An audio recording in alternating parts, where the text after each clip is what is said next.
Comrade Dr. Sharat is a research fellow and former president of the San Jose Peace and Justice Center, and he is on the board of advisor for the Initiative for Equality in San Jose Peace and Justice Center.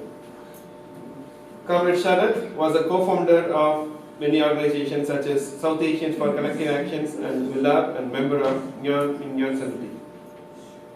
He writes and lectures on global political economy, labor migration, and Middle East. It should be West Asia. The Middle East is termed by the imperialist. So West Asia, South Asia, and public health. He was a participant in the national debate in the Economic and Political Weekly. It's a major weekly in India on the mode of production in India in 1970s and 80s. Sharat is contributing author and the book Studies in Inequality and Social Justice. Sharat was an eyewitness to many epical social appeals of our time, from Naxalbari to Arab Spring. Comrade Sharat, also a medical scientist, educator, community organizer, inventor, photojournalist, artist, and peace dancer. We going to have a dance. Last time he danced in Dr. King's birthday. And today he is going to share his thoughts on Marx, Ambedkar, and beyond. So it's a wonderful topic. And definitely most of us have read a book written by Dr. Ambedkar, Marx and Buddha. And I'd like to share a few words about this topic. And many try to discuss the connection between Dr. Ambedkar and the left. So there are many articles written on it. I would like to mention only one, which is written by Dr. Gail Omert, that he dealt upon the dynamics between the left and Ambedkar, and he wrote an important point. Because what Ambedkar wrote many things in English, and he wrote in Marathi also. So Dr. Omert got it translated. In one place he mentioned, if Lenin had been born in India, he would have taken a religious revolution or a socialist revolution. And when we read Marx, we understood that the Capital Volume 1 itself, many people like to comment that Marx is a Western scholar, he never thought about Indian conditions. But in Capital Volume 1, I think in the first few hundred pages, he writes somewhere that division of labor is a necessary condition for the production of commodities. Marx writes in Capital. But in Indian society, there is a division of labor which is not attributed to the production of commodity, which is completely hidden from the eyes of both Ambedkarites and the Marxists. And while Karl Marx attributed social stratification to the classes defined in terms of the social relations of production, Bhimarao Ambedkar pointed to caste, race, gender, and religion as an additional social contradictions that must be abolished to achieve the political and social equality. All social contradictions, whether or not they originate from a material basis or determinants of the status and privileges, and must be deconstructed in order to overthrow the embedded power relations that oppress and improvise the masses. Now I'd like to call upon Dr. Sharat to share his opinion with us. Thank you.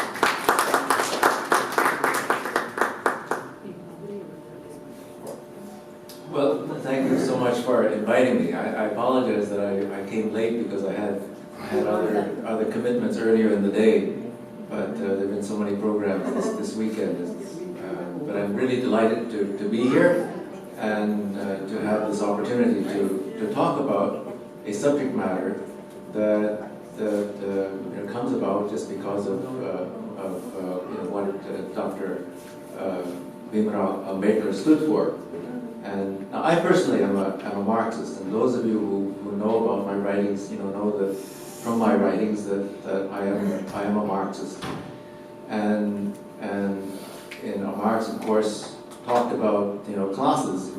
For Marx, classes were primary, and it's not so much because he was a Western scholar who was not so familiar with the East. I mean, Marx wrote about, for example, the Asiatic mode of production, but he really didn't understand what was going on in Indian villages when he talked about it, a so-called Asiatic mode of production. But that's beside the point. The point is that even in Europe, there were other social contradictions other than class, and obviously gender, obviously ethnicity, And as migrants have moved in, after particularly in the post-colonial era, Turks into Germany, South Asians into Britain, North Africans into France, then race has become a huge issue in Europe. And so these are all, non-class contradictions. I mean, they affect class, but these are non-class contradictions that come into play. And when I talk about gender contradictions, I'm not talking about just simply the oppression of women. I'm also talking about because today it is a relevant question about gender identity and gender identification, that there's discrimination. And so, but again, it's a non-class social contradiction. And there are some. I mean, oftentimes because Ambedkar talked about these other social contradictions, and he didn't say necessarily that class was the only social contradiction. There are Marxists who look at Ambedkar and say that, well, he wasn't a Marxist. And I can point to other figures in history like Dr. Sun Yat-sen in China, the father of China, the night of the 1911 revolution. And today most people in the world look at him as the leader of the bourgeois revolution in China. And what one has to do is actually read his three principles that he first promulgated in 1905 and then lectured on it. He refined it in 1924. And the third principle, the first principle, of course, is the principle of nationalism, because China was occupied by foreign powers. The second one was democracy, which was the primary justification for overthrowing the Qing dynasty. The third was people's livelihood. And in people's livelihood, most people will be surprised that Sun Yat-sen spends at least 1/3 of the pages, 1/3 of the time in his lectures on people's livelihood discussing Marx. And when you look at it on its face, it's a critique of Marx. And this is why his successors have sort of taken that and said that, okay, he was the father of a bourgeois revolution. But his critique of Marxism actually is this. His critique was that, well, Marx said, and he actually misunderstood, in my opinion, as a Marxist scholar, I think that he misunderstood Marx, because Marx's writing is not always the most lucid. It's not always the easiest things to understand. But Marx talks about materialism, that materialism is the material basis of the society is fundamental, and that's what determines how wealth is accumulated, who gets what. And Sun Yat-sen said that the real contradictions, what are really fundamental, are the social contradictions, not the material contradictions. But he misunderstood it, because when Marx talks about material contradictions, he talks about the relations, for example, of social classes to the production process. So these are social relations of production. They're not material. I mean, they're material, but it's a social relation of production, because it's a relationship of human beings to the production process. And so in a way, Sun Yat-sen's critique of Marx is a critique from the left. It's a critique from the left because it's about the essence of social contradictions, and that those social contradictions are broader than just simply the material basis, which is in production alone. Okay, so that comes back to Ambedkar. It comes back to the other contradictions of race, caste, of gender, of religion. It's actually religious community, right? And ethnicity. So all of these the point is that all of these, what do they have in common? They all have in common that they are aspects of human identity, how people identify themselves, how other people identify them. And whenever there is a capacity to identify someone else as being the other, then there is there's going to be a discrimination. There's going to be an us versus a them. And that becomes a basis for discrimination. It becomes a basis for the us saying that we are superior, and the them is either inferior or a threat, or someone to be, excluded. And that's what this is all about. And so I think it's a great time to think on the 127th birthday of Dr. Ambedkar, that all of these contradictions are fundamental. Now, class is maybe slightly more important in the sense that class, more than any of the others of these contradictions, determines the distribution of wealth. It has more to do with the inequality, the generation of super wealth, the generation of super poverty. Okay, so in that sense, class is more important, but we cannot solve the problem of social inequality without, as the previous speaker said, a cultural revolution that changes people's thinking. Right here in this country, we are in the midst of an unprecedented awakening with the Me Too movement, right?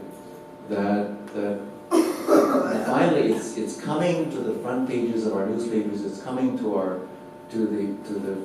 the front of our national discourse, that we have in this country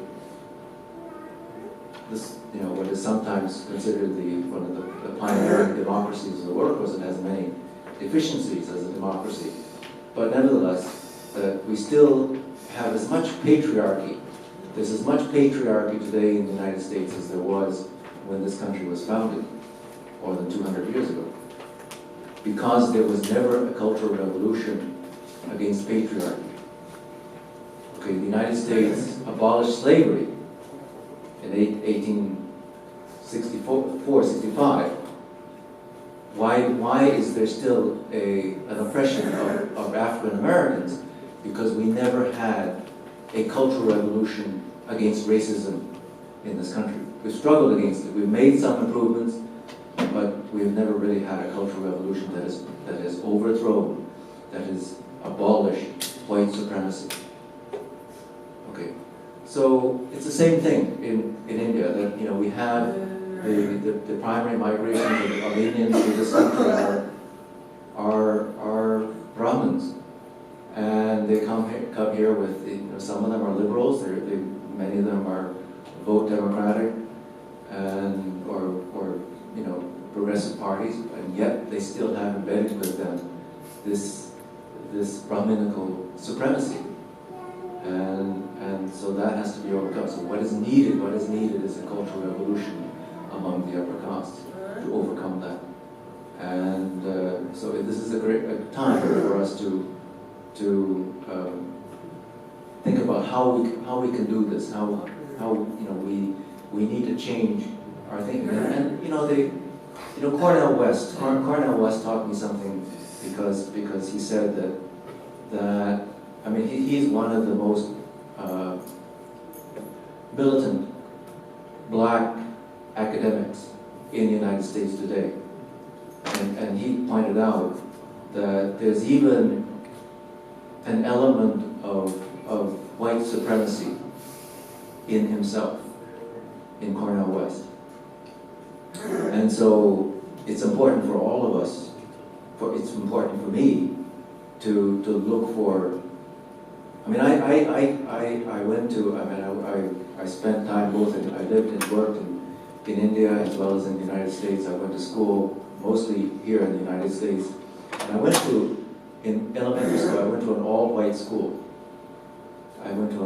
school. And so, in a sense, I absorbed some of that white privilege.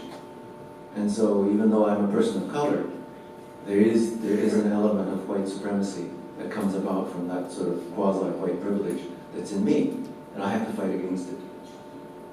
And, in a sense, everyone in this room, so even if you are Dalit, in a sense you are privileged. You're privileged because you could come here. If you were fortunate to be able to do that. And so there's a little bit of privilege, there's a little bit of, supremacy that's in every one of us, and we have to fight that. And once we overcome that, we may never fully overcome it, but it's a constant struggle. As long as we struggle against it, we will become better people, and we will be able to more clearly lead a struggle, a cultural evolution against not only class, but caste, race, gender, and religious community, whether it's in India or the United States. Thank you.